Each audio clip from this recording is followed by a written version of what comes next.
सत श्री अकाल जी, स्वागत है तुहाडा। मैं हाँ तुहाडे नाल नरेंद्रपाल सिंह। नाबालिग कुड़ी नाल बलात्कार के मामले में आसाराम नूं उम्र कैद की सज़ा दी जा चुकी है और इंसाफ की जंग में एक वड्डी जित मनी जा रही है। पर आस्था के नाल खिलवाड़ करने वाला आसाराम कोई पहला दोषी नहीं। इस तो पहला गुरमीत राम रहीम नूं भी 20 साल की सज़ा अजे ही एक मामले में मिल चुकी है, जबकि कई होर बाबे संगीन इल्जामां करके सलाखां दे पिछे ने। अजे विच पिता अते गुरु का दर्जा हासिल करने वाले इन्हां दोषी बाबियां नूं आस्था दे बलात्कारी कहना गलत नहीं होवेगा।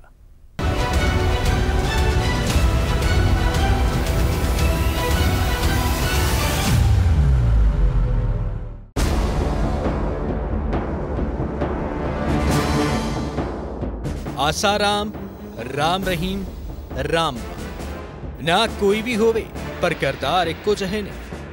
राम दे नां ते लखां लोकां दियां धार्मिक भावनावां ते विश्वास नाल खिलवाड़ करन वाले कथित बाबा खुद नूं बापू, पिता जी अते गुरु कहाउंदे ने, पर उसे दी आड़ विच इन्हां रिश्तियां दी मर्यादा नूं भुल के अपनी हवस नूं पूरा करदे। जदों इन्हां ते लगे बलात्कार अते सरीरक शोषण वर्गे इल्जाम अदालत च साबित हुंदे ने तां इह साफ हो जांदा है कि इन्हां दी नीयत अते सीरत किसी भी होर क्रिमिनल तों घट नहीं, सगों इन्हां दा गुनाह कई गुणा वध जांदा है, क्योंकि अपनी मुश्किल की निजात पाउण लई आउंदे लोकां दी मजबूरियां दा फायदा चुक इह उन्हां दी आस्था ते विश्वास दा कतल कर दिंदे ने। गुरु अते पिता दे रिश्ते नूं शर्मसार करदे लोग कितों भी संत कहाउण दे लायक नहीं, क्योंकि लोकां दे विश्वास दी नींह ते इह अपने हज़ारां करोड़ां रुपए दे महल खड़े कर लैंदे ने अते फिर उन्हां महलां दे अंदर दिंदे ने संगीन गुनाहां नूं अंजाम।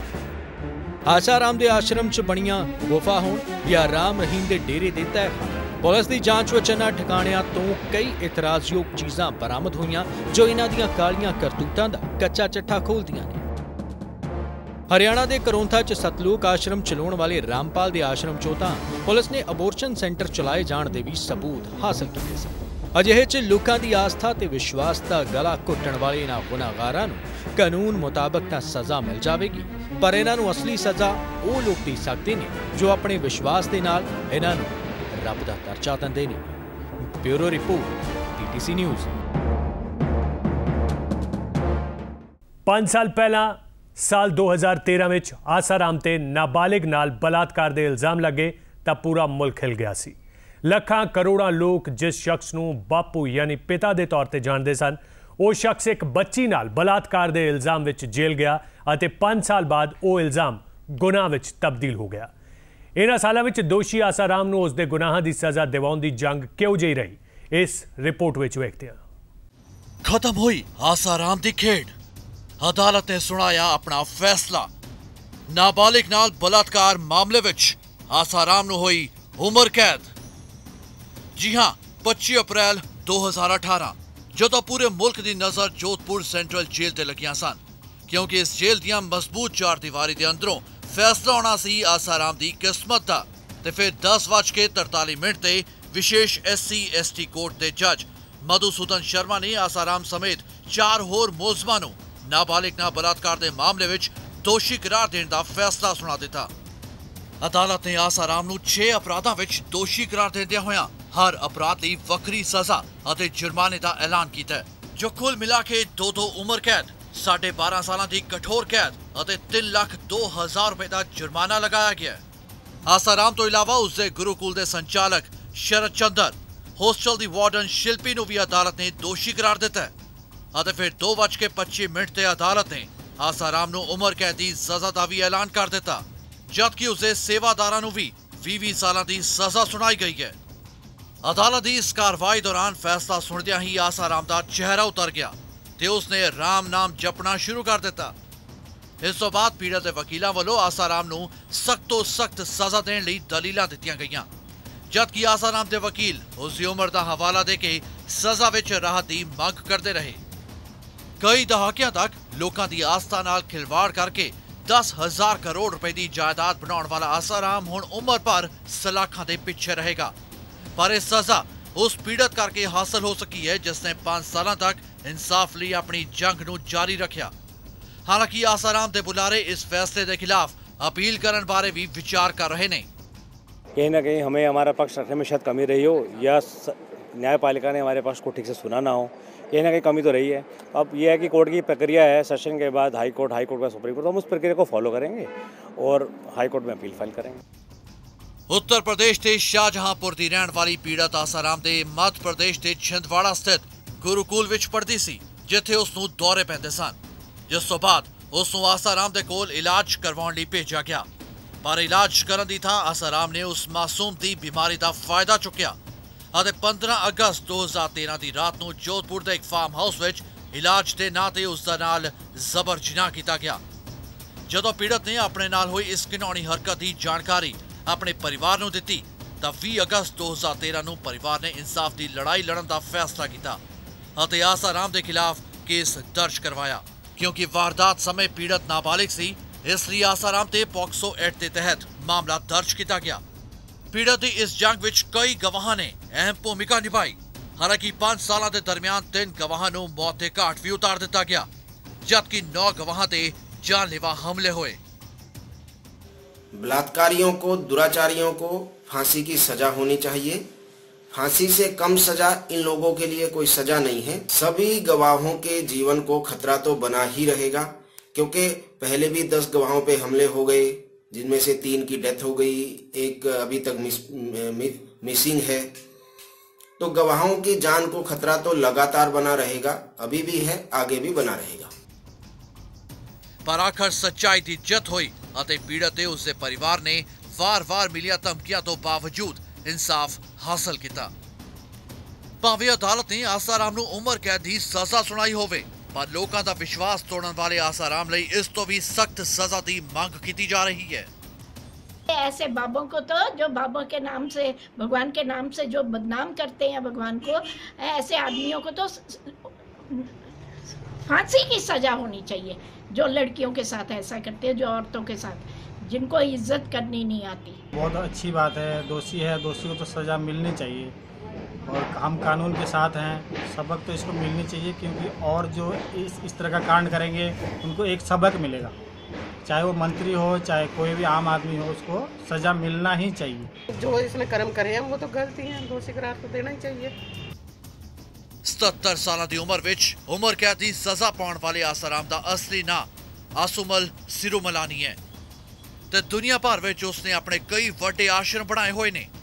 नाबालिग ना बलात्कार के दोषी आसाराम के बेटे नारायण साईं ते भी कई कुड़ियां दे शारीरिक शोषण के इल्जाम लगे हुए ने। वीरम सिंह दे नाल हरप्रीत सिंह, PTC न्यूज़, दिल्ली। नाबालिग नाल रेप के मामले में आसाराम नूं उम्र कैद की सजा सुनाई गई है। इस तरह नाल राम रहीम नूं भी साधवियां के शारीरिक शोषण के मामले में CBI ने 10-10 साल की 2 मामलों में सजा सुनाई सी। आसाराम और राम रहीम के नां अलग अलग ने, पर दोहां दे गुनाह इक्को जिहे। किवें, वेखो इस रिपोर्ट विच। बापू के नां तो जाणिया जांदा आसाराम अते पिता जी के नां तो जाणिया जांदा राम रहीम। नाम दे पिछे राम, करोड़ां लोकां दे भगवान, पर हरकतां तो दोवें शैतान। दोवें बदनाम बाबियां दी कहानी एक दूजे दे नाल मेल खांदी है। दोवें ही धर्मगुरु बलात्कार मामले च जेल च ने। दोहां बाबियां ने लोकां दी धार्मिक आस्था नाल खिलवाड़ कीता। जिस तरह नाल राम रहीम की गिरफ्तारी तो बाद हंगामा होया सी, उसे तरह इंदौर तो आसाराम नूं गिरफ्तार करते हुए अजिहे हालात बने सन। राम रहीम अते आसाराम दोवें ही अपने हमायतियां की वड्डी गिणती करके सियासी सफां च चंगा रसूख रखते हैं। राम रहीम अपने करोड़ां हमायतियां की गिणती के जोर ते मंत्रियों ते अफसरां नूं डेरे ते बुलाउंदा सी। आस्था ते विश्वास च अन्नी भोली भाली जनता दे नाल इह खिलवाड़ करते रहे। दोवें ही अपने अंध भगतां दे सामने ड्रामेबाजी करन च माहिर सन। आसाराम अते उसके पुत्र नारायण साईं ते 2 भैणां ने शरीरक शोषण का इल्जाम लगाया सी। दोवें बदनाम बाबियां ने अपने अंध भगतां जरिए गुंडागर्दी कर सरकार ते दबाव बनाउण दे भी यतन कीते। आसाराम नूं जेल गए नूं तकरीबन 4 साल हो गए ने, पर उसके भगत हाले भी उसनूं निर्दोष मनदे ने ते बाबे लई प्रचार करदे ने। इसे तरह राम रहीम भी पिछले साल अगस्त तो जेल च बंद है, पर उसके भगतां दा विश्वास हजे भी डोलिया नहीं है। राम रहीम दे चेलियां ने 25 अगस्त 2017 नूं पंचकुला सने बाकी शहरां च गुंडागर्दी कीती सी। इस दौरान हुई हिंसा च 38 लोकां दी मौत हो गई सी। आसाराम दे भी लखां भगत सड़कां ते उतरे, पर उस सरकार ते दबाव नहीं बना सके। आसाराम अते राम रहीम ने धर्म दे नां ते करोड़ां दी जायदाद बनाई। करोड़ां दे आश्रम दे नाल ही बाबियां ने एक व्यापारी वांग अपने उत्पाद बनाने शुरू कीते। अगरबत्ती तो लैके आटा, मिर्च मसाले वेचते वेचते ये बाबे करोड़ां दे मालक बन गए। राम रहीम MSG नाम तो उत्पाद बाजार च वेचदा है। ਉਸਦੇ ਪੰਜਾਬ, ਹਰਿਆਣਾ, ਰਾਜਸਥਾਨ ਅਤੇ ਦਿੱਲੀ NCR 'ਚ ਤਕਰੀਬਨ 200 ਸਟੋਰ ਨੇ। ਇਸੇ ਤਰ੍ਹਾਂ ਆਸਾਰਾਮ ਵੀ ਦਵਾਈਆਂ ਤੋਂ ਲੈ ਕੇ ਬਿਸਕੁਟ ਬਣਾ ਕੇ ਵੇਚਦਾ ਰਿਹਾ। ਖੈਰ, ਦੋਵੇਂ ਬਦਨਾਮ ਬਾਬਿਆਂ ਦੀ ਕਹਾਣੀ ਇੱਕੋ ਜਿਹੀ ਰਹੀ ਹੈ ਅਤੇ ਹੁਣ ਗੁਨਾਹਾਂ ਦੀ ਸਜ਼ਾ ਵੀ ਇੱਕੋ ਜਿਹੀ ਮਿਲਦੀ ਨਜ਼ਰ ਆ ਰਹੀ ਹੈ।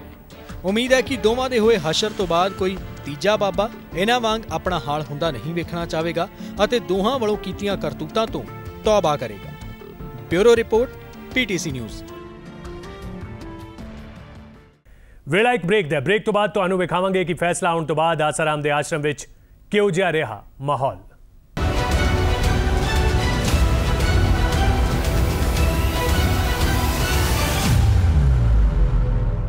ਜਿੱਥੇ ਇੱਕ ਪਾਸੇ ਕੋਰਟ ਆਸਾਰਾਮ ਬਾਪੂ ਦੇ ਖਿਲਾਫ ਆਪਣਾ ਫੈਸਲਾ ਸੁਣਾ ਰਹੀ ਸੀ, ਉੱਥੇ ਹੀ ਦੂਜੇ ਪਾਸੇ ਉਹਨਾਂ ਦੇ ਪੈਰੋਕਾਰ ਆਪਣੇ ਗੁਰੂ ਦੇ ਲਈ ਰੱਬ ਅੱਗੇ ਦੁਆਵਾਂ ਮੰਗ ਰਹੇ ਸਨ।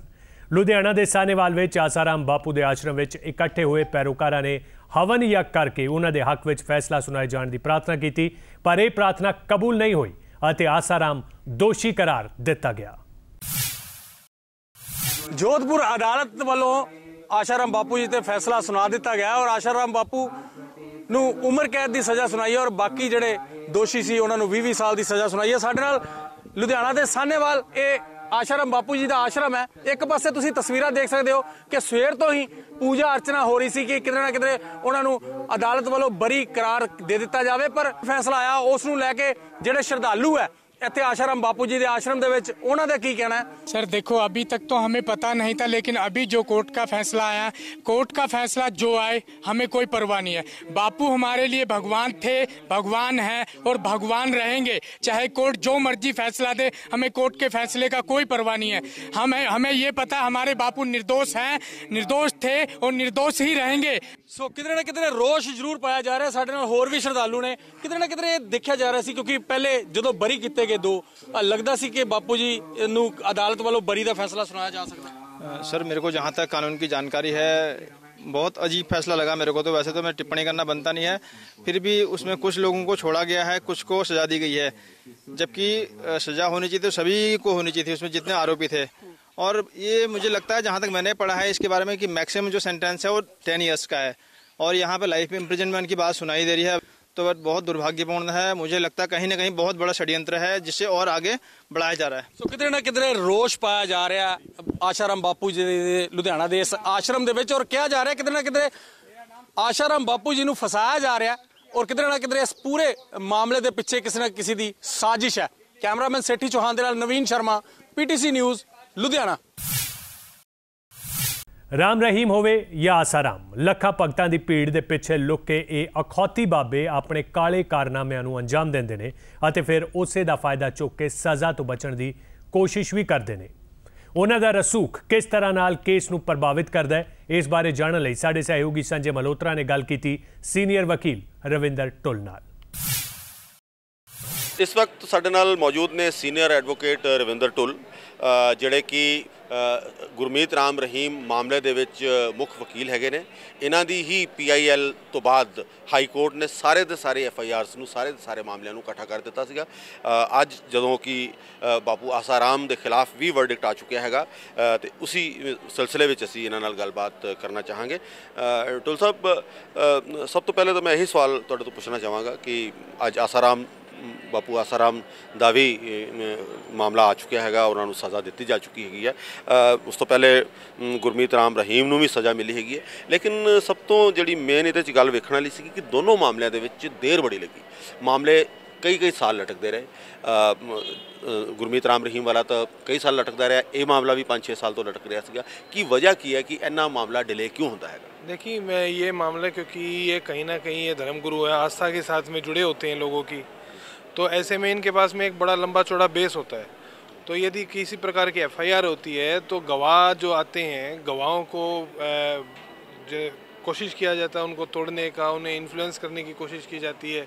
इनका प्रयास रहता है कहीं ना कहीं उनको जो है कोर्ट तक ना पहुंचने दिया जाए। कहीं भी सुरक्षा की समस्या आती है, जैसी आसाराम वाले मामले के अंदर भी हुआ था कि एक अटैक हुआ था गवाह के ऊपर, एक का मर्डर भी हुआ था शायद, अगर मैं गलत नहीं हूँ तो।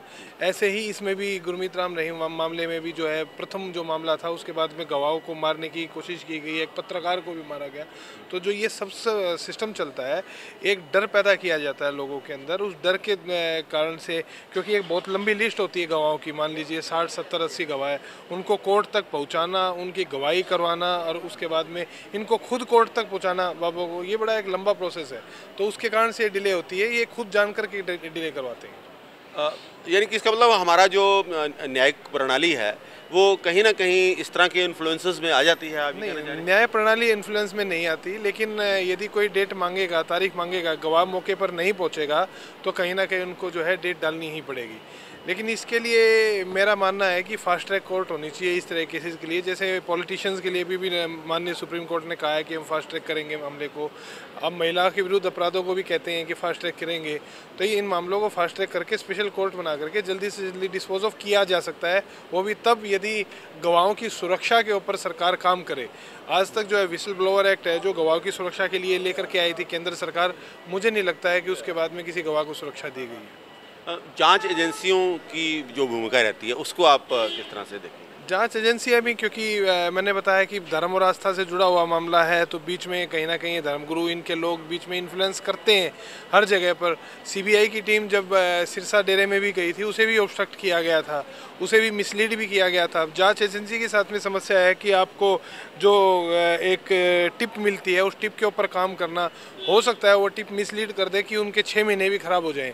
तो इसलिए सिस्टम को घुमाया जाता है, क्योंकि इनके पास में बहुत बड़ा बेस है, लोगों का भी, नेता भी जुड़े हुए हैं इनके साथ में, कहीं ना कहीं पुलिस अधिकारी भी जुड़े होते हैं आस्था के कारण से, तो उनका ये फ़ायदा उठाते हैं। आप जो हैं, जो गुरमीत राम रहीम वाला जो मसला है उसमें आपकी ही पीआईएल के ऊपर अब जो है हाई कोर्ट ने सभी केसेस को इकट्ठा किया है, तो अभी उसमें क्या अपडेट है, क्या स्थिति चल रही है? उस थोड़ा सा 15 मई की तारीख है उसके अंदर। तो मेरी पीआईएल के बाद में ही माननीय हाई कोर्ट ने डायरेक्शंस भी दी थी, डेरे की सर्च हुई है, और जितने भी जो बड़े बड़े इस समय पर मामले चल रहे हैं, पंचकुला के, हिंसा के, या अपने पंजाब में भी जो मामले चल रहे हैं, सिरसा में मामले चल रहे हैं, सारे उसी के अंदर आए।